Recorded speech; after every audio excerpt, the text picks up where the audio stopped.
Saudi আরবে চলতি মৌসুমটা দুর্দান্তভাবেই পার করছেন ক্রিশ্চিয়ানো রোনালদো। এরই মধ্যে নতুন আরেক তালিকায় সব খেলোয়াড়কে ছাড়িয়ে গেছেন তিনি। যুক্তরাষ্ট্রভিত্তিক ব্যবসা বাণিজ্য বিষয়ক সাময়িকী ফোর্বসের তালিকায় চতুর্থবারের মতো বিশ্বের সবচেয়ে বেশি আয় করা ক্রীড়াবিদের তালিকায় নাম উঠেছে রোনালদোর। আর এই তালিকায় ৩ নম্বরে আছেন বিশ্বকাপ জয়ী আর্জেন্টাইন তারকা লিওনেল মেসি। ৩৯ বছরের তরুণ CR7 আল নাসরের এই মধ্যমণির বছরে ২০ কোটি মার্কিন ডলারের বেশি বেতন পেয়ে থাকেন, যা ফুটবলের ইতিহাসে এখন পর্যন্ত সর্বোচ্চ।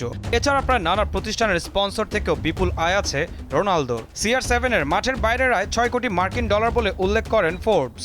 সব মিলিয়ে বাংলাদেশি টাকায় ৩,০৪৭ কোটি টাকার বেশি আয় করেন এই পর্তুগিজ তারকা।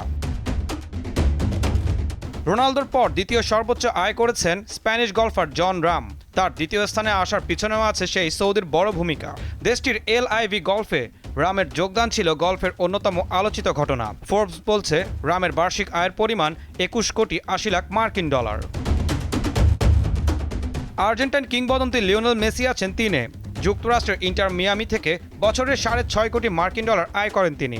এছাড়া অ্যাডিডাস, অ্যাপল সহ বিভিন্ন প্রতিষ্ঠানের সঙ্গে বাণিজ্যিক চুক্তির মাধ্যমেও করেন বিশাল অঙ্কের অর্থ উপার্জন। সব মিলিয়ে প্রায় ১,৫৮২ কোটি টাকার বেশি আছে লিওর। আয়ের দিক থেকে চতুর্থ আর পঞ্চম স্থানে আছেন দুজন বাস্কেটবল তারকা। ৪-এ আছেন যুক্তরাষ্ট্রের NBA তারকা লেব্রন জেমস, আর গ্রিক নাইজেরিয়ান বাস্কেটবল তারকা জিয়ানিস আন্তেতেকুম্পো আছেন ৫-এ।